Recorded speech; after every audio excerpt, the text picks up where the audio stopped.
কৃষি দপ্তরের সহায়তায় পাওয়া একটি পাওয়ার টিলারকে নতুনভাবে ব্যবহার করে রোজগারের অভিনব পথ দেখালেন সোনামুড়া মহকুমার উত্তর কলমচোড়া এলাকার কৃষক সুধীর দাস। একটি প্রতিবেদন। কৃষি যান্ত্রিকীকরণ প্রকল্পের আওতায় ভর্তুকিতে পাওয়া একটি পাওয়ার টিলার ব্যবহার করে আমন ও বোরো মরশুমে নিজের এবং এলাকার অন্য কৃষকদের জমিতে চাষ করে ভালো রোজগার করছেন কৃষক সুধীর দাস। নিজের উদ্ভাবনী ক্ষমতাকে কাজে লাগিয়ে পাওয়ার টিলারের সাথে একটি মিনি রাইস মিলও যুক্ত করেছেন তিনি। ফলে একই যন্ত্র দিয়ে এখন জমিতে চাষের কাজের পাশাপাশি ধান ভেঙে চাল তৈরির কাজও করা যাচ্ছে সহজেই।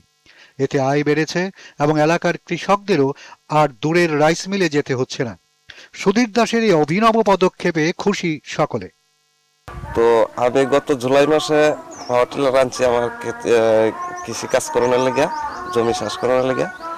তো আনার পরে আমি ইউটিউব দেখতে দেখতে যে পাওয়ার টিলারের ভিতরে যে রাইস মিল তৈরি করা যায় এটা আমার মাথাতে আইলো। তো তারপরে আমি এটারে টেকনোলজি ভাবে ইউটিউব দেখে এটা চেসিস বানায় সেটা পাওয়ার টিলারের মাধ্যমে এটা ফিট করছি। ফিট করার পরে এখন আমি এটার চাহিদা ভালোই। তো এটা দিয়ে আমি মোটামুটি উপার্জন করে মানে চললে ফিরে থাকতে পারি। এই যে পাওয়ার টিলারটা সরকারে দিছে, এটার থেকে আমরা অনেক উপকার হয়েছে, মানে দুদিকে কাজ করতে পারতেছি। টিলারটিও বাংলা হইতেছে, ধানও চূড়ানো হইতেছে। এত খুশি আমার স্বামী যে এটা মানে দেখে সেটা বানাইছে, এটার থেকে আমরা অনেক খুশি।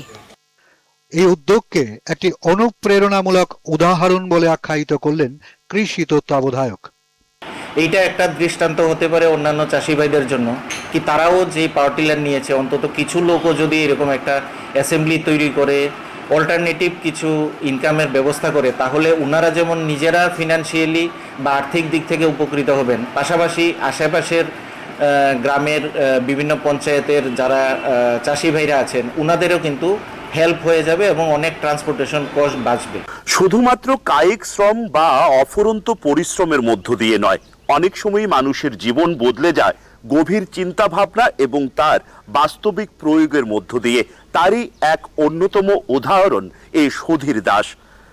সিপাহীজলা জেলার বক্সনগরের উত্তর কলমচোড়া থেকে আমি অভিজিৎ বর্ধন, দূরদর্শন সংবাদ, ত্রিপুরা।